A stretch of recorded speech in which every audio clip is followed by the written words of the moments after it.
अस्सलाम वालेकुम, welcome back to my channel. उम्मीद है कि आप सब ठीक होंगे। आज जो रेसिपी आपके साथ में शेयर करूंगी वो है कद्दू के कबाब या लौकी के कबाब आप कह लें। बहुत इजी वे से हम बनाएंगे। इससे पहले आपने इतनी मज़े की और यूनिक रेसिपी नहीं देखी होगी। इन कबाब्स को आप बनाएंगे तो चिकन और बाकी सब कबाब आप भूल जाएंगे, तो इसलिए वीडियो को एंड तक देखिएगा। लिए आपने सबसे पहले जो कि कद्दू लेना है और इसको आपने कद्दूकश कर लेना है। कद्दूकश उसी टाइम करना है जिस टाइम आपने बनाना है, नहीं तो इसका कलर चेंज हो जाएगा। इसको आपने अच्छे से दोनों हाथ से प्रेस करके पानी निकाल लेना है। कॉर्नफ्लोर लिया है जो कि 5 टेबल स्पून है।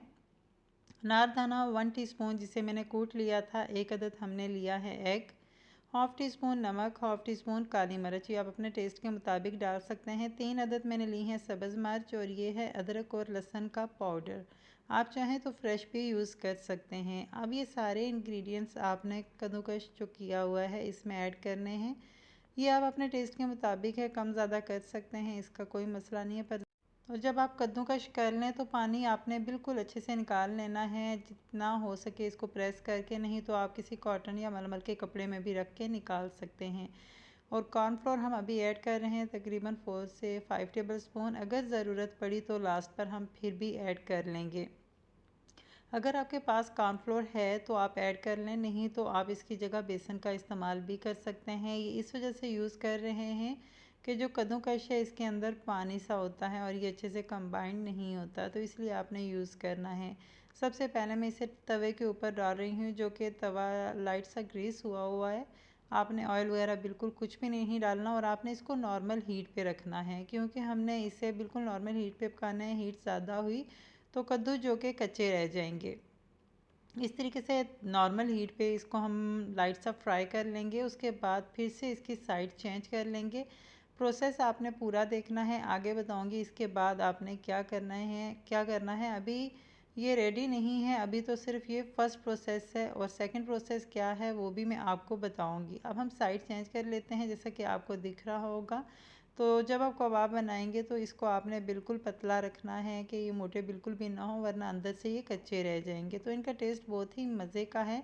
जब आप ये बनाएंगे तो चिकन कीमे के या जिस चीज़ के भी आप कबाब बनाते हैं बिल्कुल भूल जाएंगे। इसमें इतना टेस्ट मज़े का लगेगा कि आपको उससे ज़्यादा ये पसंद आने वाले हैं। इस तरीके से अब हमने इन्हें निकाल लेना है। निकालने के बाद आपने इनको ठंडा कर लेना है। ठंडा करने के बाद जो सेकंड प्रोसेस है वो ये है कि आपने 1 अदद एग लेना है। एग को फोक की मदद से आपने अच्छे से मिक्स कर लेना है। मिक्स करने के बाद नॉर्मल हीट आपने रखनी है और ऑयल आप गरम कर देना है। गरम करने के बाद आपने इस तरीके से इसे फिर से फ्राई करना है। अब हम ज़्यादा देर इसे फ्राई नहीं करेंगे, बस साइड चेंज कर लेंगे और ये हमारे कबाब तैयार हैं। आई होप आपको ये पसंद आए होंगे। अगर ये पसंद आए तो ज़रूर अपनी राय का इजहार दीजिएगा। अगर वीडियो अच्छी लगी तो वीडियो फ्रेंड्स के साथ शेयर कीजिएगा और जो लोग चैनल पर न्यू हैं चैनल को सब्सक्राइब कर लें और साथ ही दिए बेल आइकन को कर दें प्रेस के आने वाले तमाम नोटिफिकेशन आपको आसानी के साथ मिल सकें। तो रेसिपी को ज़रूर आपने ट्राई करना है। जब आप बना के देंगे तो सारे इस रेसिपी के दीवाने हो जाएंगे। ये आप कबाब खुद भी बना के खा सकते हैं, इवन अपने बच्चों को लंच बॉक्स में दे सकते हैं, या कोई गेस्ट आपने इनवाइट किए हों तो तब उनको बना के दे सकते हैं। बहुत ही पसंद आएंगे और सभी आपकी इस रेसिपी के दीवाने हो जाएंगे। जैसा कि एक साइड हमने फ्राई कर ली है और साइड दूसरी भी चेंज कर ली है। दुआओं में आप याद रखिएगा। आगे भी मैं आपके साथ इसी तरह बहुत सारी रेसिपीज़ शेयर करूँगी जो कि बहुत ही ईजी और हेल्थ के लिए भी बहुत ही बेस्ट हैं। तो मुझे दीजिए इजाज़त। अपना ढेर सारा ख्याल रखिएगा। और इसका जो एग बच गया था वो आपने वेस्ट नहीं करना, उसको भी आपने इस तरीके से ऑमलेट बना लेना है और ऑमलेट तैयार है। दो में याद रखिएगा। अपना ढेर सारा ख्याल रखिएगा। अल्लाह हाफिज़।